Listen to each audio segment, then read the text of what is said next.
Hi, everybody. This is Jean Humbrecht with Humbrecht Law. Welcome to my semi-weekly Wednesday local business spotlight.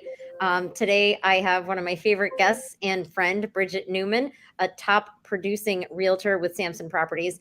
I'm going to turn it over to you, Bridgete, to tell us a little bit about yourself and your background, and then we will just get into questions. And the whole reason that we have Bridgete on today is because June is National Homeownership Month. And I know a lot of people have questions because stuff in the market over the past 2 years has just been crazy and changing. And Bridgete, I'm sure you can give us insight into a lot of things we may or may not know. So I'm going to hand it over to you. First, Jean, I wanted to thank you for having me on, because if it weren't for you forcing me to go live, I probably wouldn't do it. And I need to do it more often. Hey, I didn't force anybody. Yeah, Just asking me to go live. There you go. It's a rarity for me, and more people need to do it, because how are you going to get anything out there if people can't see you? So thank you for that. So my name is Bridgete Newman. I'm a 18-year real estate agent in Northern Virginia. I practice I was born and raised in Fairfax County. So I started Fairfax and then moved to Loudoun, lived in Loudoun for 20 years. And I now live in Prince William County. So those are my three main county focuses. However, I love Fauquier County, and I love going further west down 66, all the way down to Front Royal, Strasburg, anywhere, Winchester, kind of like in the less traffic and the less craziness. Now that 66 has opened up 4 lanes, which is super crazy, but I prefer to go the other way. So I specialize in first-time home buyers, move-up buyers, which is, sell the house that they're in, move up to something that they're bigger or downsizing. It could be either way. I am primarily a listing agent. So I probably do 75% listings and 25% buyers. I also do renters. If you're looking to rent, I can find rental properties. I list rental properties. But that's my main focus, is residential in Northern Virginia. Great. Well, I already have a lot of questions, but I forgot. I don't know if I mentioned earlier, anybody that's watching, if you want to type in the comments, especially if you know either one of us, say hi, let us know where you're checking in from. And if you have any questions for Bridgete, type them in and I'll make sure we get them answered. So Bridgete, even though we're friends, I guess I forgot that we both grew up in Fairfax County. What high school did you go to? Lake Braddock. Oh, okay. I went to Fairfax. So you represent mostly sellers, but throughout all of Northern Virginia, basically. So can you tell us just basically, I guess, what the market is like now compared to, what it was in the beginning of COVID, because it was a huge seller's market, but we all probably know that the rates recently went up. So what can you tell us about that? So that's exactly right. For the last 3 years, we've been in a low inventory competing offer, too many buyers and not enough houses inventory. So when you have that, you've got crazy multiple offer situations and escalation clauses. And, the rates at one point were 2.5%, which is basically free money. So everybody was like, I want to buy a house. But then the prices were just escalating and escalating and escalating. So, they were waiving contingencies. They were waiving home inspection contingencies. They were waiving appraisal contingencies. I never advise anybody to waive any of that, because you want to do a home inspection. You want to know what you're getting yourself into. But when you're up against 20 other offers, you can't always do that. So the market is shifting now. So I would say January and February, it was super, super hard to get your offers through. And in the last month and a half, it is shifting, and it is partially because of the rates. Actually, it's a big part because of the rates. And if you want to have like a loan officer on one of your lives, that would be a great topic to talk about. Inventory is still relatively low. It has gone up a little bit. So that's part of it as well. So it has shifted from a seller's market. From a buyer's market. No, I said it right the first time. From a seller's market to a buyer's market. So now that's not to say that buyers are getting away with lowballing offers, because that's not exactly true. The houses that are in good condition are still getting offers, not 20, not 25, maybe 1 or 2. And the houses that are priced correctly, you need to price your house correctly or you won't get any traffic. So And if you don't get any traffic, in turn, you don't get any offers. So if you overprice your house, that's going to be a problem. So it's trickier in this kind of a market for pricing. You want to set yourself slightly lower than what the last house sold for. You don't want to go higher than what the last house sells for, because the property still has to appraise. I mean, you're still going to have an appraisal, and there's still going to a value attached to the house. So are people still waiving the inspection contingency and things like that, or not as much? not as much. Good news for buyers. Yeah. You can do a home inspection. You can ask the seller to fix things. It's not a you're walking into, you don't know what you're walking into anymore. So I like that. I like that for buyers. And the appraisal contingencies aren't being waived anymore either. So you do get you get an appraiser to come in to give you the value of the house rather than just grasping at straws and praying that you didn't overpay. So we can also run comps to tell you what things are selling in the neighborhood, but like I said, those escalating and competing offers were getting a little out of hand. And were people offering more than the asking price in a lot of cases, or just like competing offers around the listing price? In some cases, people were going $100,000 over list. In places like Western Loudoun County, in houses that had land, or in McLean or Vienna, where so the inventory is still limited. Say somebody had to be in a school district, or say, they were looking for a certain amount of bedrooms, but there was only one house on the market or two houses on the market in that area. And so when you're competing against other offers, it drives up the price significantly. So yeah, that was happening a lot. And it was an inventory shortage. We're still not, I think the last I checked, we're at about 1.5 month in inventory, and a healthy market is 3 month supply of houses. So we're still not in a healthy inventory. So the inventory, the rates are holding the buyers back. So the inventory is a little better than it used to be, or is it there are fewer offers on the houses that are out available? I would say a little bit of both. I would say that the inventory is better, and I would say that some of the buyers that used to be able to qualify for their dream house of 650, let me just throw it out there, now with the rates near 6%, they're only qualifying for 550, and so they can't get the house that they saw 3 months ago that they could afford, and so now everything that they see is not what they wanted in the past. So are you seeing housing prices going down? Yes. So we are starting to see price reductions, which hasn't been seen in a few years. So we are starting to see if a house sits on the market for, I usually advise 2 weeks to 3 weeks, and if you don't get an offer, you need to reduce the price. You get the most traffic on a house in the first 2 weeks that you're listed.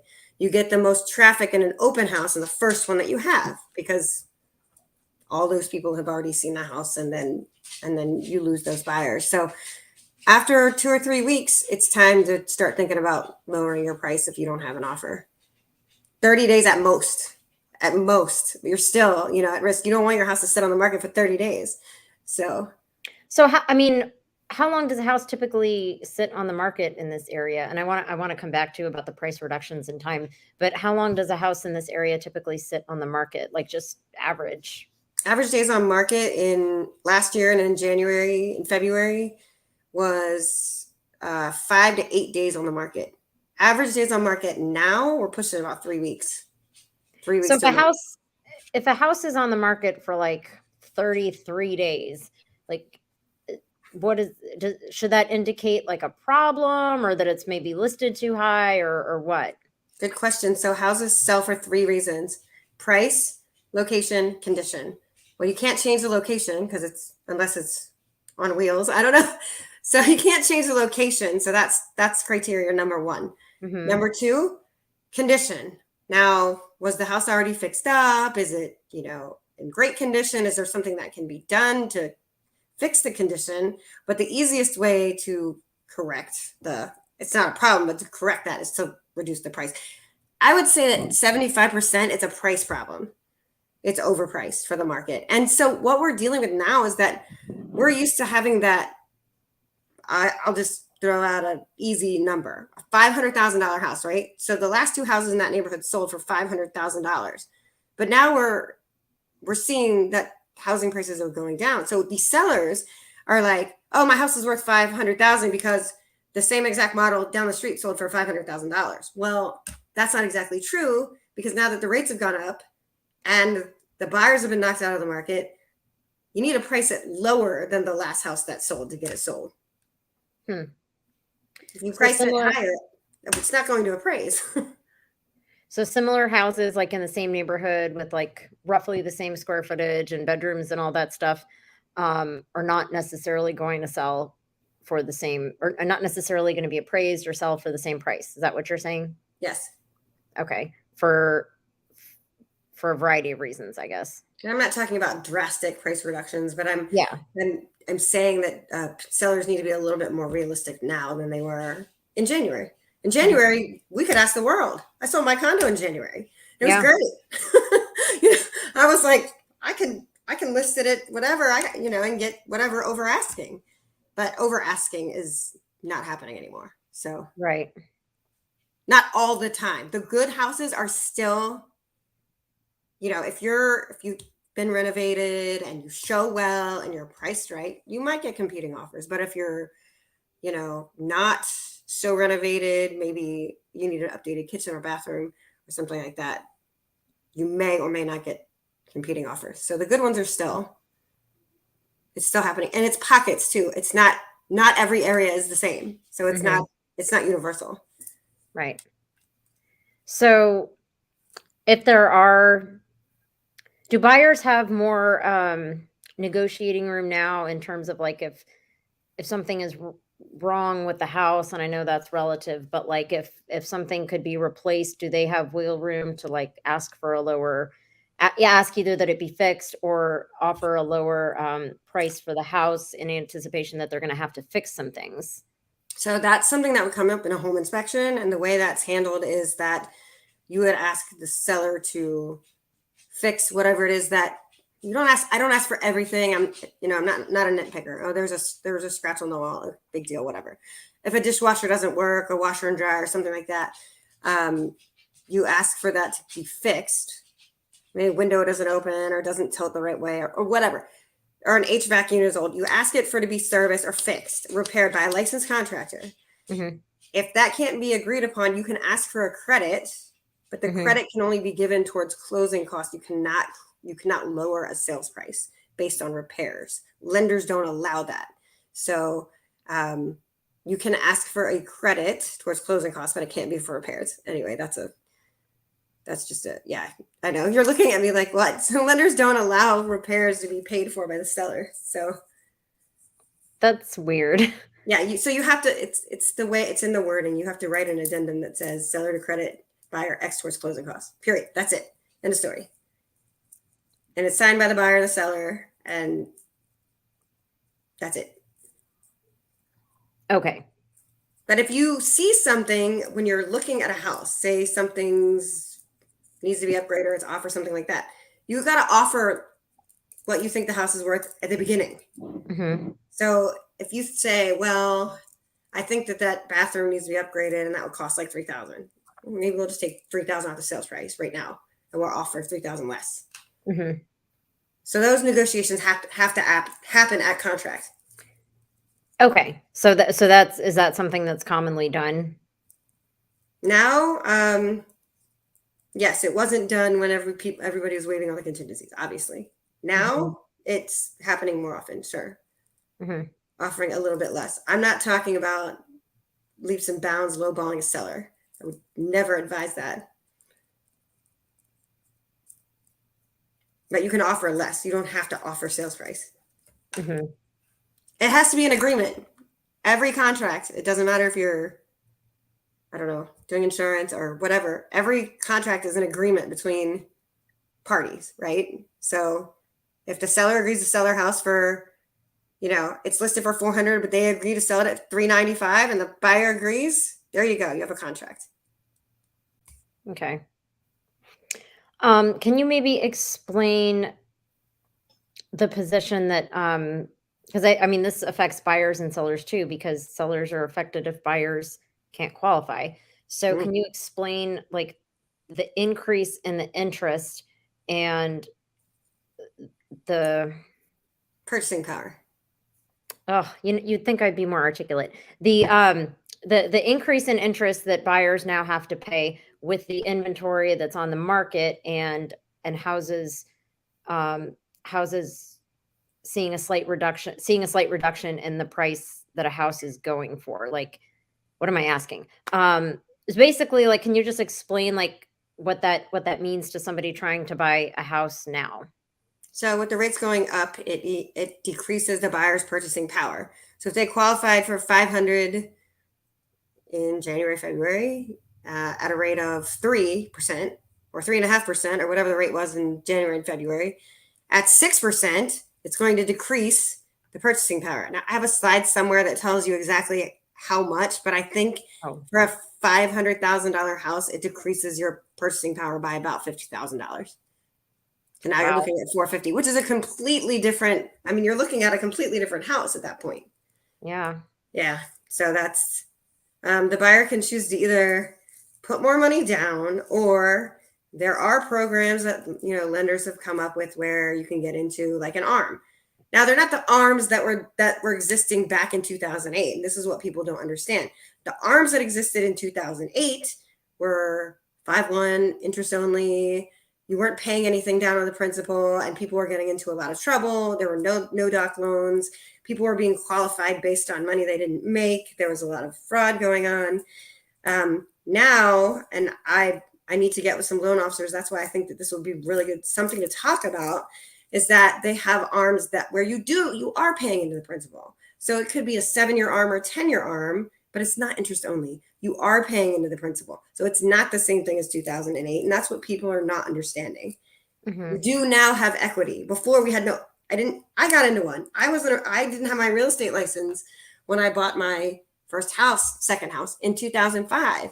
And my realtor was like, oh, we got this great art. And everybody thought they were great because they gave the buyer the ability to get in the house. That's Hmm. not what you want to do, right? And so I had an interest only arm. It was 5 years. And at the end of 5 years, mine happened to go down, but I still wasn't paying into the principal of the house. So I had to refinance. And it was fine for me, but it wasn't fine for everybody. A lot of people, like I said, didn't qualify for the loans that they got into, and they didn't qualify. The arms that are happening now are not like that. Again, you are paying into the principal of the house. So much different, very different. And when she says ARM, she means adjustable rate mortgage, in case anybody didn't know Correct. that. Yeah, like the problem that a lot of people got into, like you mentioned in 2008.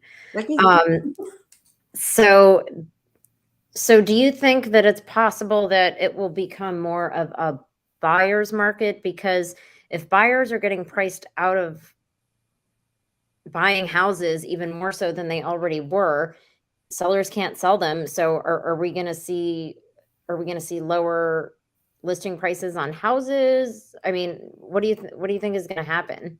A lot of the buyers that I had stopped looking because they are waiting for we don't know what will happen to the rates. We don't have a crystal ball. I'd love to talk to the Mortgage Bankers Association of America, talk to some loan officers. Like, we just don't know. So, but I can tell you what's happening now. A lot of buyers are just out of the market. They've just stopped. They're gonna rent for a year, or they're gonna wait for the rates to go down, or they're gonna save up more money. Having a bigger down payment is always, good, because having equity in your house. You can get a mortgage, if you're not a veteran. Well, if you're a veteran, you can get 100% financing. But if you're not a veteran, you can pay as little as 3% down to get a house. Mhm, So saving more money to put down is definitely, well, it's a good idea in any case. But mhm. that's kind of what the buyers are doing, I think, or So, they're waiting for rates. I mean, but are they are they going are the rates eventually going to go down? I have no idea. No clue. No crystal ball. They could go down, they could go up. One would like to hope that they would go down. Everybody would like to hope that they would go back down, right? Well, if they don't go back down and people can't buy houses, then this is just me being Jean right now. Then people can't sell their houses if nobody's buying them. So something's got to happen. Something's got to happen. I agree.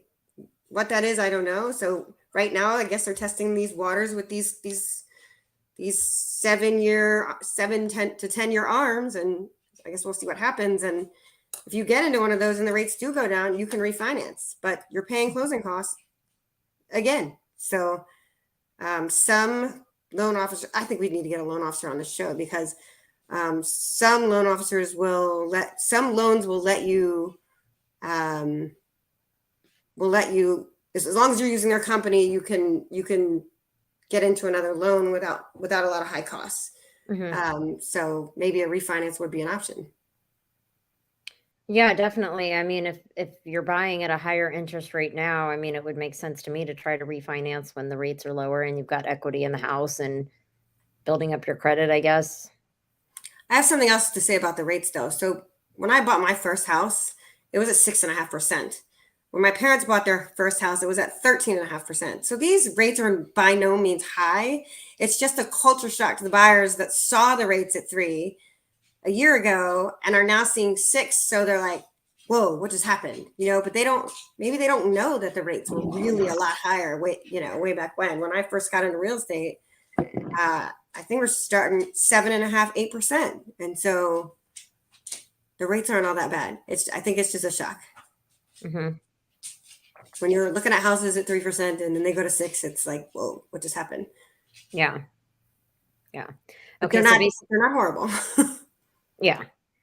So, it's not, so it's still, correct me if I say anything wrong. It's still essentially a seller's market, but they're just not getting as many offers as they used to. So, it's not impossible for people to find a house, but buyers looking for a house are now facing higher rates than they were like 6 months ago or so. So the market is shifting. Okay, so it is shifting towards the buyer, but not completely. My advice to the buyers, though, if you find a house that you really like, don't sit on it. Don't think about it. Just write the offer, because there is a possibility that somebody will come in and snatch it up before you do. The good ones still go fast. The upgraded ones, the nice ones, the nice layouts, and the backyard with the fence and the whatever it is that you're looking for. The nice ones still go quickly. So don't hesitate, because if you do, you might not get that house. Yeah, well, that's hard, because when you're making a major decision like buying your first house, yeah. It's the biggest financial investment you'll ever make. I know. So aside from my education, which I'm going to pay for until the day I die. Oh, right. I forgot about student loans. Those are always a killer. But yeah, it's okay. It's the first or second biggest investment you'll ever make in your life, and so you want to make sure that it's the right investment. But you also don't want to lose out and go, oh my gosh, I really wanted to write an offer on that house, but I didn't do it. Right. Yeah. Well, that actually leads me to 2 other questions. Now I can't remember what the second one was.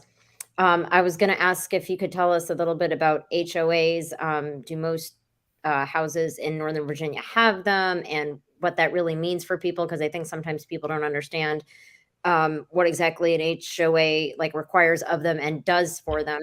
And when I remember the other question, I will ask you. So there are pros and cons to HOAs. I would say that probably 75% of the houses in Northern Virginia have HOAs, and then the further probably out west that you go and the bigger houses and well and septic and acreage, and then you run into houses that don't have HOAs. But the pros to an HOA is that the neighborhood is regulated. So that doesn't sound like it's a good thing, but it is, because your next door neighbor is not going to have a upside down canoe in his backyard and a pink flamingo on their front porch. And, it's not going to be a hoarder house or whatever you want to call it. It's not going to be a mess. Mm-hmm. The yard will be kept, the trash cans will go out at a certain time, whatever. That's a plus. Like, you're not going to have this horrible, not to say that you're not going to have a horrible neighbor, but you're not going to have trash all over your neighbor's yard, right? Because the HOA is going to go to that person and say, hey, you need to clean this up. Mm-hmm. On the flip side of that, a lot of people don't like to be regulated. They want that pink flamingo in the front yard. Bad example, but that's the example that I always use. If you read an HOA document and they say you can't have a pink flamingo in the front yard, then you back out of that contract right now, because that's what you really wanted to have. But that's the flip side, is that you are regulated. You are HOA dues can range anywhere from like super low, $30 a year, to most HOAs between like 75, 100, 130 a month. A lot of times it includes trash, recycle, snow removal. So you're not having to worry about finding somebody to go do those things, paying to go do those things. The higher end ones usually, I say not all the time, better amenities like swimming pools and fitness centers and walking trails and tot lots, basketball courts, volleyball, you name it. So an HOA can be a good thing. If you don't want to pay to have that gym membership, but your HOA has a gym, that could be beneficial. It could include your water, include your lawn maintenance. There are some that do include lawn maintenance more in the South, but not so much here. But you might want a community that's completely kept, where you don't have to do anything. Most condo associations are like that. Mm-hmm. I personally don't like getting nasty grams when my trash can's out 5 minutes after the allotted time. Like, that's not I'm so sorry that I left my trash can out 5 minutes later. There are good HOAs, there are bad HOAs. And I have heard, like a friend of mine purchased a townhouse in Reston years ago, and I guess was building a deck or something. I don't think there was a problem with the deck, but the HOA wouldn't let them put in a door. So they had to go in and out the window to get onto the deck because they could, yeah, So because they couldn't. HOAs require you to fill out a form called an architectural modification form, and they have to agree to that before you build whatever it is you want to build. And usually you're restricted to certain colors, or it has to match the house, or whatever. But that really doesn't make sense to me, because It's your house. don't you need a door to walk out your deck? And why are you crawling out the window? I probably would have fought that somehow. I don't know what they ended up doing. They had to move because of one of their jobs, but I don't know what ended up happening with that deck and no door. And how do you sell a house like that? Yeah, I don't know. I don't know what they did, but so that's another thing, right? Like, so you have to get this approval and permission, but you don't even know if they're going to approve what it is that you want to do. You might, like, it might be completely reasonable, like normal thing to do. You buy the house and then you do everything you're supposed to do and fill out all the paperwork, and then they say no for some reason, and then you're just stuck. Yeah, so I filled out an application for this house because they're requiring us to keep our trash cans in the garage. Well, most HOAs require that, but I don't want to keep my trash cans in the garage because they stink, right?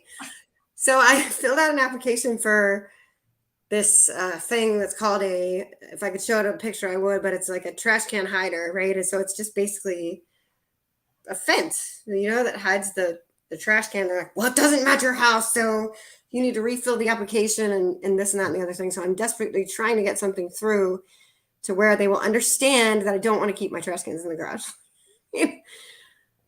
Anyway, so that's a whole nother thing. But our community hasn't been handed over to the HOA yet because it's new construction, and so Oh, it doesn't actually get handed over to HOA until the streets are done, the houses are done, the bonds released, the developer releases whatever it is that they have to release. So I think when my HOA takes over, it's going to be a little bit easier to do what I want to do. I'm just going to get on the board, and then and I'll make it happen. well, then maybe I'll move into your area, Bridget, so I have a friend on the HOA board. I know, right? Yeah. So, but yeah, not all HOAs are bad. They do keep the houses on the outside always nice, so the neighborhood looks good or whatever. But it's also you can't always have what you want to have. So And that's something that you got to trade off. Like, do you want to know that you're living in an area that's like well maintained and you don't need to worry about like something your neighbor's doing, possibly bringing down the value of your house? Or do you want to be in a position where you can't, do everything you want on your property that you paid for? Sorry, It's a catch-22. It not, is. yeah. It's the lesser of two evils. If y'all couldn't tell, I am looking into buying my first house right now, which is probably why I'm thinking to ask these questions, and I'm getting very irritated at certain things. So It's like I said, it's the biggest decision, one of the biggest decisions you make. So you got to make sure it makes. But also keep in mind that when you own a house, even if it's not the right house, you can always pay down the equity. You can always rent it out, buy another one. You can always live in it for a couple of years and make a bigger decision later. I mean, it's not a permanent decision. So yeah, maybe your first house would make a great investment property 5 years down the road. And maybe it's just an investment. You need to be able to live there and work there and do what it is you need to do. But maybe in 5 years, your circumstance changes, right? Everybody's circumstance changes in 5 years. yeah, So, you could need more space, less space. Yeah. and so you kind of got to think of it from an investor's point of view. Is this a good investment or is it not a good investment? So, investors always think in terms of money. So that's kind of, anyway. I remember the last question I wanted to ask you, and then I have to head out. So previously, I had heard that you should intend to be in your house for 5 years. Otherwise, you're losing money if you like resell it within those first 5 years. Is that true, or was that ever true? I think that's from an equity standpoint. So say you buy a $500,000 house and you put 20% down. I'm not saying you have to. This is just for ease of numbers sake, right? So your loan is 400,000 because 20% of 500,000 is 100,000. So now your loan is 400,000 and you're owning it for 5 years. So the beginning of your loan is very interest heavy. You're not putting principal down towards your house. It's more interest heavy. You can look at a amortization schedule or whatever to see how that works. But the longer that you live in your house, the more you're paying down towards the principal. So if you move in 2 years, you're still going to have that 100,000 in your house, the 100,000 that you put down in your house. You're not going to have a lot more principal in your house. But 5 years from then, you're going to have more principal paid down. So yes, you're not going to, if you sell your house after 2 years, more than likely, unless you sold it in that crazy market, more than likely, you're not going to have gained equity. Now, the value could have gone up, but the equity may or may not have gone up that much because the interest it's so interest heavy at the beginning. So yeah, I would say I wouldn't plan on moving in 2 years unless you were going to use it as like a rental property. I would I think the average time that people spend in their house now is between 7 and 8 years on average. So that's why I think people are saying that you're not really gaining anything if you move. Now, if the market gets hot again and it gains 100,000, sell it. Why not?